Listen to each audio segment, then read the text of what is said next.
모든 것을 아버지의 선하신 뜻으로 인도하시고 섭리하시며 이루시는 신실하신 하나님께 모든 영광과 찬송을 드립니다. 때론 이해가 안 되는 긴 침묵 기간에도 포기하지 않으시고 기다리시며 우리의 부족한 모습을 빚으사 하나님의 백성다운 믿음의 사람으로 이끄시는 하나님 감사합니다. 지난번 한 주간에 일어났던 수많은 복잡한 일들도 다 하나님의 뜻 안에 움직이고 있음을 믿고 그 주관자신 하나님께 예배 드릴 수 있도록 인도하신 하나님 감사합니다. 길이요 진리이시며 생명이신 그리스도의 보혈을 의지하고 아버지의 은혜의 보좌 앞에 나왔습니다. 우리의 연약한 모습을 긍휼히 여기사 우리가 드리는 예배를 받아주시고 이 예배가 귀한 은혜의 잔치가 되도록 축복하옵소서. 목사님께서 하나님의 말씀을 전하실 때 우리의 믿음의 눈과 마음이 더 열려 그 말씀에 담겨져 있는 하나님의 사랑과 뜻을 확실하게 깨닫는 귀한 예배가 되게 하옵소서. 이 깨달음을 통해 하나님의 말씀을 더 사랑하는 믿음의 사람으로 성숙해져 가게 하옵시고 우리의 삶 속에서 순종과 인내와 온유와 사랑의 열매가 맺어져 가게 하옵소서. 코로나와 미국 정치로 인해 마음이 불안해지며 낙심될 때 신실하신 하나님을 바라보며 의지하는 믿음의 사람이 되게 하시고 아까운 시간을 허비하지 않고 주어진 일에 성심을 다하게 하옵소서. 이 시간에 예배드리는 주일학교와 EM을 축복하셔서 하나님께 인정받는 그들이 되게 하시고 사회에 꼭 필요한 책임감 있는 사람으로 자라가게 하옵소서. 이를 위해 수고하고 있는 목사님과 선생님들에게 힘과 위로와 사랑과 지혜를 주셔서 지치지 않게 하시고 오직 하나님만을 붙잡고 끝까지 충성하는 믿음의 길을 잘 걸어가게 하옵소서. 하나님의 복음이 전해지는 모든 곳에 하나님이 살아계시고 통치하고 있음을 분명히 나타나게 하옵시고 미국을 붙잡아 주셔서 이 어려운 시간을 지혜롭게 지나가 하나님이 아직도 미국을 사랑하고 있음을 드러나게 하옵소서. 예수님의 이름으로 기도합니다.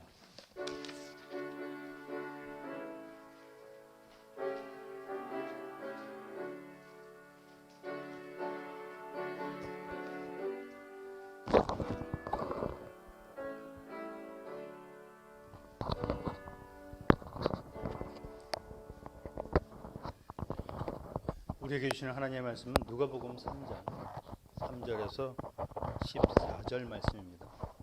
누가복음 3장 3절에서 14절 신약 91페이지입니다. 교독하겠습니다. 요한이 요단강 부근 각처에 와서 죄사함을 얻게 하는 회개의 세례를 전파하니 광야에 외친 자의 소리가 있어 가르되 너희는 주의 길을 예비하라 그의 첩경을 평탄케 하라. 모든 골짜기가 메워지고 모든 산과 작은 산이 낮아지고 굽은 것이 곧아지고 험한 길이 평탄하여질 것이요. 이는 육체가 요한이 세례받으러 나오는 무리에게 이르되 독사의 자식들아 누가 너희를 가르쳐 장차 올 진노를 피하라 하더냐. 합당한 일을 맺고 속으로 아브라함이 우리의 조상이라 말하지 말라.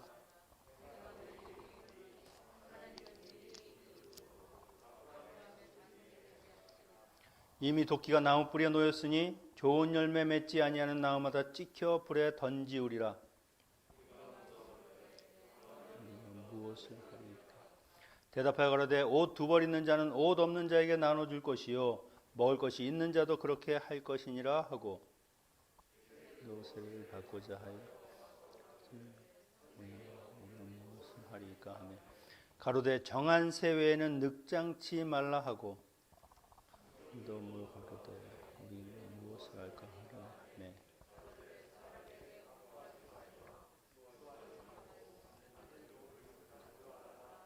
아멘. 하나님을 믿는 크리스찬들은 일상에서 행하는 예식들이 있습니다. 가까이는 저희가 주일날 예배를 드리기도 하고 지금은 잠시 멈췄습니다만은 격주로 혹은 다른 곳은 또 한 달에 한 번 그렇게 성찬식을 베풀기도 하죠. 이런 예식들은 우리의 믿음을 더욱 굳건하게 하고 하나님과의 그 친밀한 관계를 유지하는데 아주 중요한 것들입니다. 그런데 이런 반복되는 것이 아니라 크리스찬이 1년에 일생에 딱 한 번 받는 예식이 있죠. 그것이 바로 세례라고 하는 겁니다. 아마 세례를 여러 번 받으신 분들은 없을 겁니다. 침례교 같은 경우는 다른 데서의 세례를 인정 안 해서 다시 받으라고 이야기는 합니다만 잘못된 거죠. 한 번 세례를 받았으면 이미 받은 겁니다. 우리가 오늘 살펴볼 마지막 선지자 요한, 그의 별칭은 바로 세례 요한이라고 하는 겁니다. 예수님의 제자인 사도 요한과 이름은 같지만 다르죠. 이 세례라고 하는 호칭이 붙은 것은요, 요한의 사역 중에서 가장 중요한 핵심을 이루는 것이 무엇이냐? 바로 세례를 주는 것이었다는 것이죠. 이 세례라고 하는 것은 회개 혹은 죄사함 이런 단어들과 굉장히 밀접한 관계를 갖고 있습니다. 뗄래야 뗄 수가 없는 것이죠. 오늘 이 요한 선지자의 그 메시지를 통해서 과연 세례라고 하는 것, 우리가 옛날에 세례를 받았는데 그 기억들을 한번 떠올리시면서 회개와 세례와 죄사함이 주는 참된 의미가 무엇인가 하는 것을 한 해를 시작하면서 저희가 한번 돌아보고자 합니다. 하나님의 말씀도 없었던 선지자도 없이 그렇게 어둠의 400년이 지나고 어느 날 하나님의 말씀이 빈 들에 임합니다. 바로 세례 요한, 오직 하나님만을 신실하게 그렇게 섬기며 바라봤던 그에게 말씀이 임하는 것이죠. 드디어 세상 가운데 하나님의 말씀을 전하는 선지자가 나타났다. 그 하나님의 말씀을 갈망했던 이스라엘 백성들에게는요, 그것보다 더 정말 담비와 같은 그런 소식은 없었을 겁니다. 많은 사람들이 그 세례 요한의 말을 듣기 위해서, 하나님이 전하는 그 말씀을 듣기 위해서 그렇게 그에게 나왔습니다. 그는 주로 요단강에서 사역을 했죠. 3절에 보면 요한이 요단강 부근 각처에 와서 죄사함을 얻게 하는 회개의 세례를 전파하니, 물로 베푸는 세례이니까 요단강에서 오는 사람들마다 그 세례를 베푸는 겁니다. 그가 선포한 말씀도 다른 것이 아니죠. 마태복음 3장 2절에 보면 회개하라 천국이 가까이 왔느니라. 이스라엘 백성들에게 하나님의 나라가 왔다. 하나님이 통치하는 시대가 이제 열린다. 무엇을 해야 되느냐? 회개하는 삶. 하나님 앞에 회개하고 돌아와야 된다 하는 것을 이야기하는 것이죠. 성령의 감동을 받아서 누가복음을 적은 이 누가는 이 말씀이 이사야서 40장 3절에 기록된 그 예언이 성취되었다 그렇게 보았습니다. 4절에 보면 광야에 외치는 자의 소리가 있어 가로되 주의 길을 예비하라, 그의 첩경을 평탄케 하라. 광야에서 외치는 자의 소리, 바로 세례 요한을 통해서 참된 구원자 되시는 예수 그리스도 그 메시아가 이제 너에게 오신다 하는 그 목소리, 그것을 세상에 알리는 것이죠. 그리고 주님이 오셔서 이루실 일들, 그것을 내가 미리 준비하기 위해서 그 길을 내가 평탄하게 닦는 일을 한다는 것입니다. 그것이 무엇입니까? 주님이 오셨을 때 주님을 온전히 받아들일 수 있도록 그들의 마음을 준비시키는 겁니다. 그들의 마음을 기경하는 것이죠. 어떻게 평탄케 하느냐? 5절에 보니까 모든 골짜기가 메워지고 모든 산과 작은 산이 낮아지고 굽은 것이 곧아지고 험한 길이 평탄하게 될 것이요. 골짜기와 같이 그렇게 낮은 마음을 가진 사람들에게는 하나님의 은혜로 채우고, 그 산과 같이 교만하고 자기만을 아는 그런 사람들은 다 깎아내려서 평탄하게 한다는 겁니다. 굽고 그리고 험난한, 도덕적으로 영적으로도 죄 가운데 빠져있는 그들의 삶을 바르게 펴서 그 영적 무관심을 깨워서 오직 그들의 죄를 깨닫고 예수 그리스도가 오실 때 뭐 하나 걸림돌이 되지 않도록 그 모든 장애물을 다 치워서 평탄하게 만드는 일을 한다는 겁니다.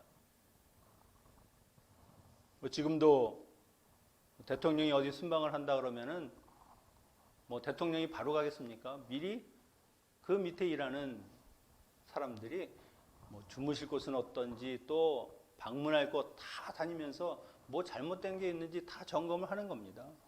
오셔서 아무런 문제가 없도록 만반의 준비를 하는 것이죠. 세례 요한이 그런 사자들처럼 주님을 위해서 모든 사람들의 그 마음 속에 그 얼그러지고 찌그러지고 굽어있는 그것들을 다 펴서 회개를 통해서 순전하고 정결한 마음을 갖게 한다는 것이죠. 그럴 때 모든 사람들이 예수 그리스도가 베푸시는 그 구원을 보게 되는 겁니다. 이렇게 모든 사람들의 삶에서 반드시 제거해야 되는 것이 무엇이냐? 한마디로 말하면 죄라고 하는 것입니다. 주님이 우리의 삶을 인도하시고 이끌어 가실 때 가장 큰 장애물은 다른 것이 아닙니다. 바로 이 죄라는 것이죠. 죄가 있으면 우리를 마음대로 드라이브하고 싶으셔도 그렇게 할 수 없다는 것이죠. 내가 살아보겠다고 하는 건데, 내 힘으로 한번 해보겠다고 하는데, 죄는 모든 악의 근원입니다. 뭐 우리가 생각하기에 죄 그러면 도적질, 거짓말, 남을 해하는 것, 그것도 죄는 죄입니다. 하지만 그런 죄가 왜 발생하게 되었느냐? 그 가장 큰 원인은 하나님이 이 인간들과의 그 관계에서 그 관계가 깨어지고 그리고 우리를 외면하셨기 때문에 생겨난 일입니다. 한마디로 인간의 죄로 인해서 하나님을 버리고 하나님을 배반하고 하나님을 떠났기 때문에 발생하는 것이죠. 그 문제로 인해서 모든 다른 죄들이 일어나게 되는 겁니다. 오늘날 이 시대를 살아가는 사람들에게 가장 큰 문제는 무엇이냐? 죄에 대한 심각성이 없다는 것이죠. 죄가 얼마나 무서운 것인지, 죄가 얼마나 우리를 나쁘게 하나님으로부터 멀어지게 하는지 그것을 잘 모른다는 겁니다. 그 정도는 죄가 아니야. 남들도 다 해. 법에서 처벌도 받지 않아. 간통죄가 전에는 법에 처벌을 받았습니다만은 이제는 한국에서도 처벌을 받지 않죠. 그렇게 해서 생겨난 것이 무엇인지 아십니까? 죄라는 인식이 사라지니까 사람들이 그런 일을 하고도 뻔뻔하다는 겁니다. 내가 뭔 죄를 졌냐? 법으로도 아무 처벌을 받지 않는데 이건 나의 선택이다. 그런 사람들이 굉장히 많아졌다는 겁니다. 워낙 많은 죄를 보고 접하니까 이제는 그거에 대한 면역이 생겼는지 별로 웬만한 일에는 놀라지도 않습니다. 하지만 주님이 죄에 대해서 말씀하시는 부분을 보면 굉장히 심각하고 준엄합니다. 마태복음 5장 28절에 보면 음욕을 품은 자마다 이미 간음한 것이고 죄다. 눈이 범죄했으면 눈을 빼고 너의 팔이 범죄했으면 팔을 잘라서라도 불지옥에 들어가는 일만큼은 막아야 되지 않느냐. 얼마나 단호한 말씀입니까? 이것은 죄에 대한 심각성이 무엇인지를 반드시 깨달으라는 겁니다. 조그만 것이라도 너희가 허용하게 되면 그 죄가 너희를 삼키고 너희의 인생을 삼키고 너희의 영적인 영혼의 삶까지도 다 망친다는 것이죠. 처음부터 그런 악의 요소를 하나도 허용하지 말고 다 끊어내어서 오직 하나님과 깊은 관계를 맺어가는 그런 삶을 살라는 겁니다. 그래서 요한이 지금 자신에게 세례를 받으러 나오는 사람들을 향해서 독사의 자식들아, 아주 날카롭고 강력한 말로 그들을 꼬집습니다. 이런 말 들으면 뭐 웬만한 사람은 돌아가겠죠. 나보고 독사의 자식? 독사라고 하는 것은 사단과 같다는 겁니다. 악한 사람들, 하나님을 대적하는 자들아, 그들이 세례를 받으러 나오는데도 이렇게 말씀하는 이유가 있습니다. 왜냐하면 그들은 진정으로 하나님 앞에 내 죄를 회개한 것이 아니라 이제 진노의 잔이 부어지고 심판이 임한다고 하는데 도끼자루가 그 나무 밑에 이제는 찍어서 그것을 부드러뜨리는 그 일만 남았는데 어떻게 이것을 피할 수 있느냐? 요한의 세례만 받으면 된다. 마치 무슨 심판을 피하는 도장을 받는 것처럼 세례만 받으면 내가 그 진노를 피할 수 있고 내가 아무렇게나 그렇게 살아도 상관이 없다. 그런 생각을 가진 너희가 독사의 자식과 똑같다는 겁니다. 여러분, 세례가 죄사함을 주는 것이 아닙니다. 죄는 하나님이 사하시는 겁니다.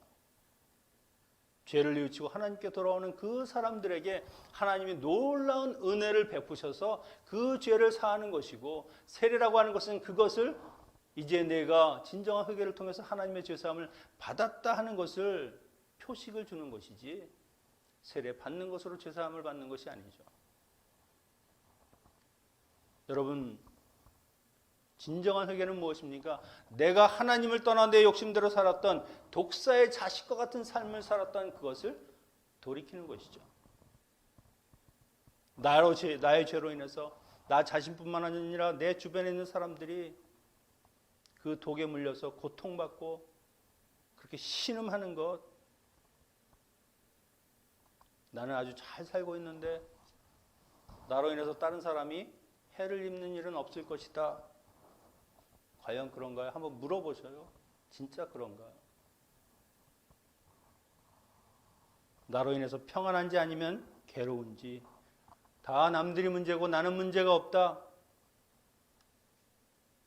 그렇게 생각하니까 회개가 일어나지 않는 겁니다. 먼저 내 자신을 알고 내 죄가 무엇인지를 깨닫게 될 때, 그리고 하나님 앞에 온전히 그 모든 죄를 자복하면 그때서 하나님과의 새로운 관계가 시작되는 것이죠. 우리도 2021년 새해를 시작하면서 가장 먼저 해결해야 될 과제가 무엇이냐? 내가 아직도 해결하지 못하고 계속해서 해는 바뀌지만, 날은 바뀌지만 반복되는 나의 습관적인 그 모든 죄들, 그것이 없는지, 그것이 있다고 하면 끊어내야 한다는 겁니다. 이것이 있는 한 그 울퉁불퉁한 그 삶을 가지고 주님의 그 평탄한 길을 오시는 그분을 맞이할 수가 없다는 것이죠. 이제는 깨끗하게 정리하고 평탄한 그런 삶이 필요합니다. 그것이 바로 회개하는 삶을 통해서 이루어진다는 것이죠. 회개, 메타노이아, 마음을 바꾸다, 돌아서다, 죄를 깨닫고 내가 하나님 앞에 고백한 후에는 죄에서는 돌아서고 하나님께는 다시 돌아가는, 그것이 바로 회개라는 겁니다. 구약의 선지자들이 얼마나 많이 돌아오라 그렇게 외쳤습니까? 호세아 선지자는 다른 남자를 따라서 남편과 가정을 버리고 떠난 그 여인이 결국 나락으로 떨어져 창기가 되었을 때도 가서 그 값을 다 치르고 다시 아내로 맞이합니다. 그것이 바로 하나님의 사랑의 모습을 보여주는 것이죠. 우상을 따라서 집 나간 이스라엘 백성들, 그럼에도 돌아오라고 외치시는 그 하나님의 사랑, 회개를 통해서 죄사함이 가능한 것은 무엇입니까? 우리에게 이렇게 무한정적인 사랑을 베푸시는 그 하나님의 은혜가 있기 때문에 회개도 가능하고 죄 용서도 가능하다는 것이죠.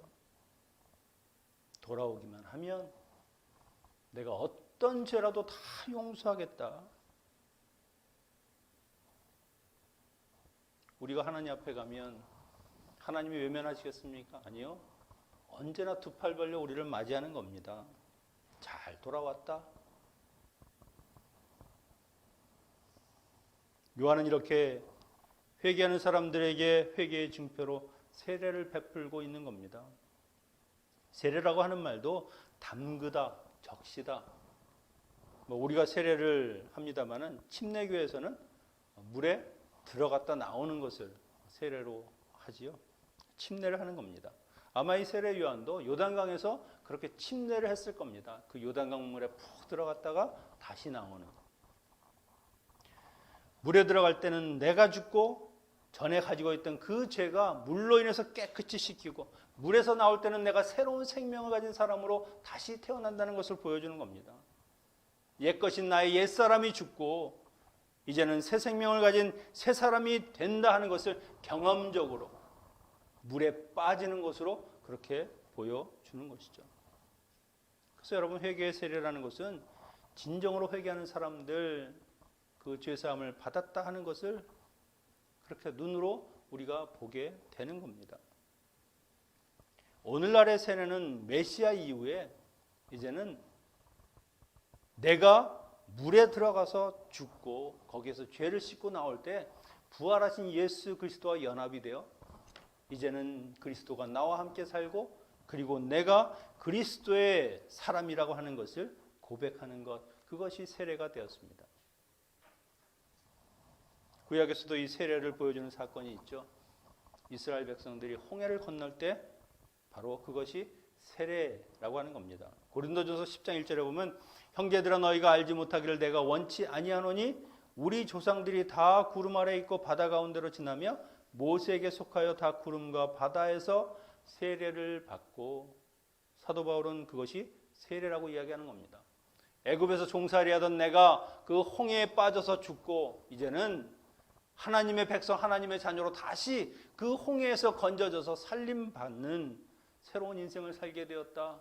이전의 삶과 이후의 삶이 완전히 달라진 삶이 우리에게 시작되었다. 그것이 세례다. 여러분, 우리가 사는 길은 무엇입니까?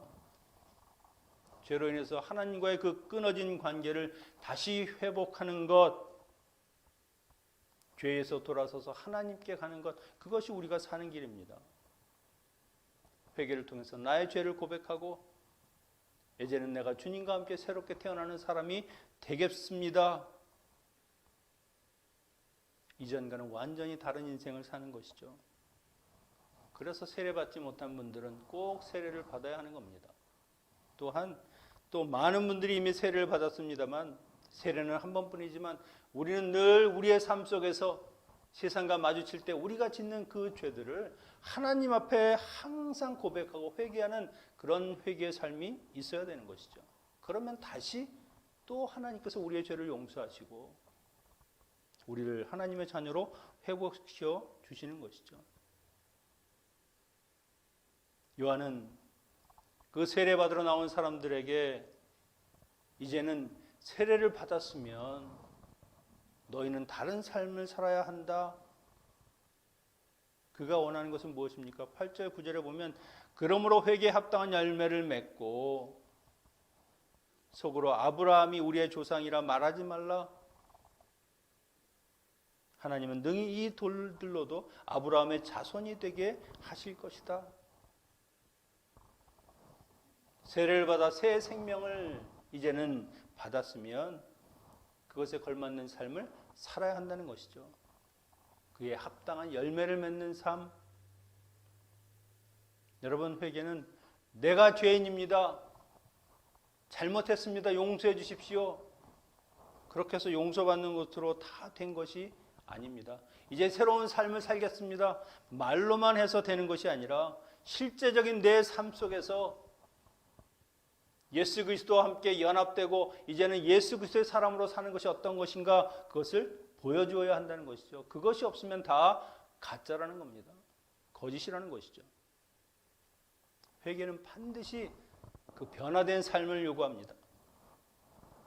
이제는 종이 아니라 하나님의 자녀로, 죽음이 아니라 생명을 살아가는 하나님의 백성으로 살아야 하니까 그 하나님의 자녀의 품격을 가진 그런 인생을 살아야 하는 것이죠. 하나님을 사랑하고 그 하나님의 사랑과 은혜에 감사하며 사는 것. 이런 회개의 열매는 분명히 누구나 봐도 한눈에 알 수 있을 정도로 그의 삶에서 드러날 수밖에 없습니다. 내가 왕이고 내 말이 법이고 하나님의 나라가 아니라 내 나라, 내가 통치하고 다스리는 나라를 세우기 위해서 이 세상의 가치관을 따르고 나 중심으로 살던 그 모든 삶을 청산하고 이제는 전 인격적인 변화를 통해서 온전히 하나님께 순종하고 하나님의 말씀을 듣고 하나님이 나의 왕이 되시고 내 삶을 통치하고 다스리는 그런 인생이 되는 것, 그런 변화가 우리에게 필요하다는 것이죠. 이 변화는 내 의지와 결단만 가지고는 절대 불가능합니다. 많이 해봤잖아요. 올해 새해가 시작될 때 올해는 내가 이것을 하리라. 일주일, 잘하면 보름, 그 다음엔 또 그냥 유야무야 되는 겁니다.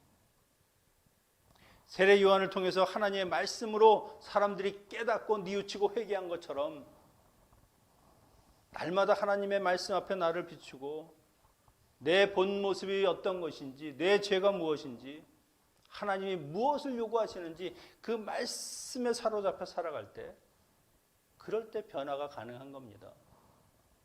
그런 마음가짐을 가지고 있을 때 성령님이 우리를 도우시고요, 우리의 인생을 주관해 나가는 것이죠. 하나님의 말씀은 능치 못함이 없다. 그 말씀을 믿고 말씀대로 이루어지이다. 그렇게 순종할 때 비로소 우리의 삶은 변화될 것입니다. 이전의 삶이 아니라 완전히 새로운 삶을 살게 될 것입니다. 내가 과연 열매를 맺고 있는지 아닌지 테스트해 볼 수 있는 것은 여러분이 거울을 비춰보십시오. 내가 이전과 얼마나 달라졌는가? 전에와 똑같이 살고 있다. 두 가지 이유죠. 하나는 이전부터 성자처럼 거룩한 삶을 살았기 때문에 변할 것이 없습니다. 그래서 그냥 변하지 않는 것 아니면 이전과 똑같이 그 죄악 가운데 사는 삶을 유지하기 때문에 변하지 않은 것이죠. 결국 열매 맺지 못하는 나무는 어떻게 되는가? 그냥 도끼에 찍혀서 불에 던지우게 되는 겁니다. 삶에서 그것이 드러나지 않으면 심판을 받게 된다. 진정한 회개도 없었고 진정한 죄사함도 이루어지지 않은 삶이라고 하는 것을 결국 증거하게 될 것입니다. 이때도 이스라엘 백성들의 문제가 뭡니까? 나는 아브라함의 후손이다. 아브라함의 혈통이다. 나는 할례를 받았다. 하나님의 선택받은 백성이다. 그거면 다 되는 거지 무슨 또 세례를 받으라고 하느냐. 하나님은 돌덩어리 가지고도 너희와 같은 아브라함의 후손들을 얼마든지 만들 수 있다. 너희가 의롭고 너희가 무언가 조건이 있어서 하나님이 너희를 자손으로 하나님의 백성으로 삼은 것 아니다. 너희에게는 아무런 자격이 없다. 하나님이 너희를 택하셨다는 것 그거 하나. 그것만으로는 안 된다는 것이죠. 그렇게 택함 받았으면 택함 받은 백성으로 살아야 되는 것이지. 하나님이 좋을 때는 하나님께 가고 하나님이 좀 마음에 안 들면 또 다른 것을 찾아서 가고 그것 가지고는 안 된다는 것이죠. 여러분 우리가 교회에 다니는 것만으로 부족합니다. 예배드리고 기도하고 그것 가지고도 부족하다는 겁니다. 세례를 받았다? 그것으로도 만족할 수 없습니다. 목사라는 직분이면 됐지. 목사가 나를 구원해 주는 것이 아니죠. 그 직분은 아무것도 아닙니다. 오히려 더 위험할 수 있죠. 이제는 아브라함의 혈통적인 육신이 아니라 아브라함의 믿음을 이어받은 그 믿음의 후손들, 그 영적 자손들만이 구원을 얻는 것이라는 겁니다. 구원의 문제는 이것은 나와 하나님과 1대1의 관계죠. 그 누구도 이것을 대신해 줄 수 없습니다. 내 일이고 내가 해야 되고 내 삶에서 보여야 되는 것이죠. 10절에 보면 세례 요한의 말씀을 들은 사람들 그들은 이렇게 반응합니다. 그러면 우리가 무엇을 하리까? 우리가 어찌할꼬?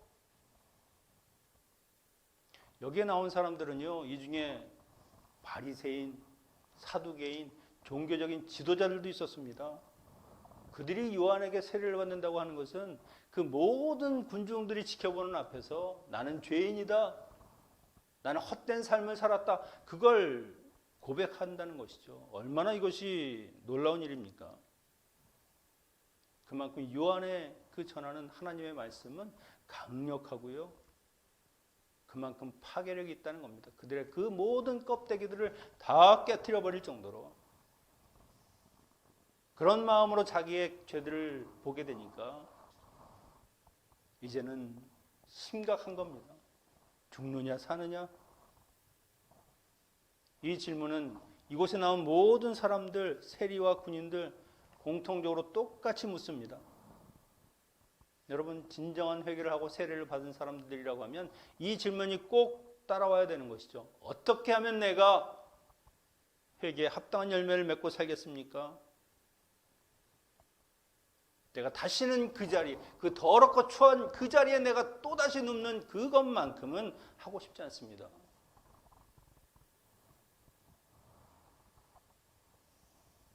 요한이 이들에게 말하는 회개에 합당한 열매 맺는 삶을 실제적으로 요구하는 것은 이거죠.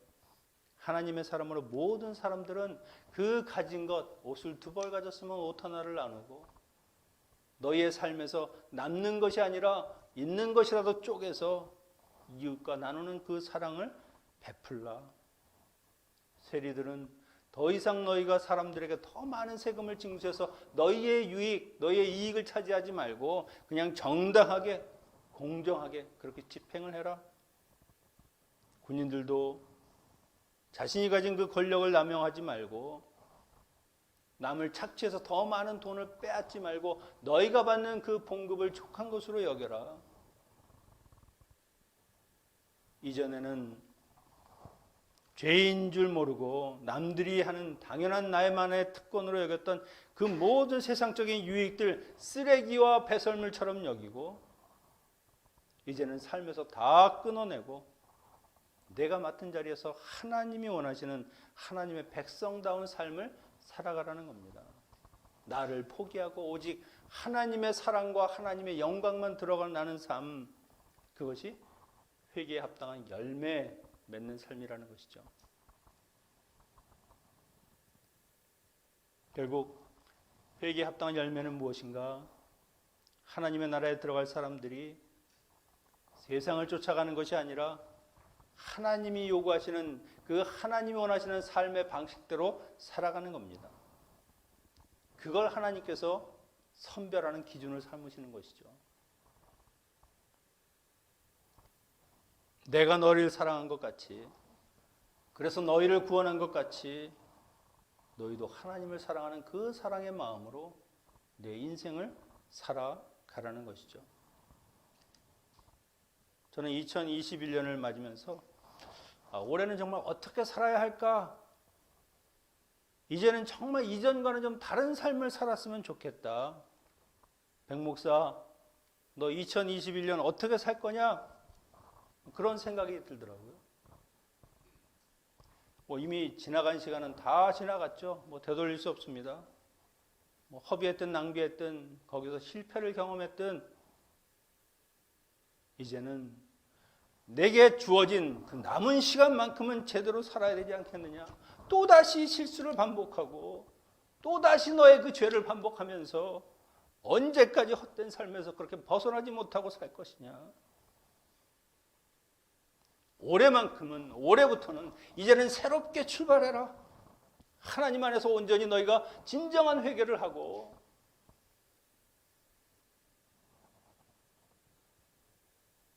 내 삶에서 하나님이 원하시는 그 삶의 열매들을 보이는 그런 해가 되어야 하지 않겠느냐. 그것이 안 된다고 하면 무슨 새해가 의미가 있고 앞으로 10년, 20년, 100년을 산다고 해도 너에게 무슨 의미가 있냐. 하나도 하나님 앞에서 쓸모없는 시간이 된다는 것이죠.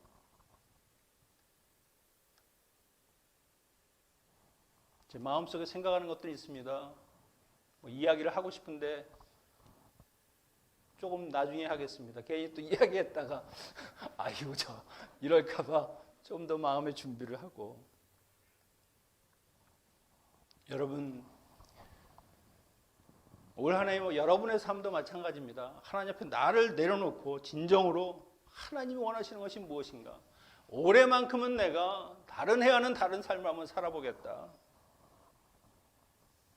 내가 속한 가정과 직장과 사회 속에서 이제는 좀 변화된 삶을 한번 살아보자. 나를 사람들이 볼 때 드디어 미쳤구나 이런 소리를 듣는다 할지라도 하나님의 자녀의 품격을 지키는 그런 삶을 한번 여러분 올해 기대하시고 소망해 보십시오.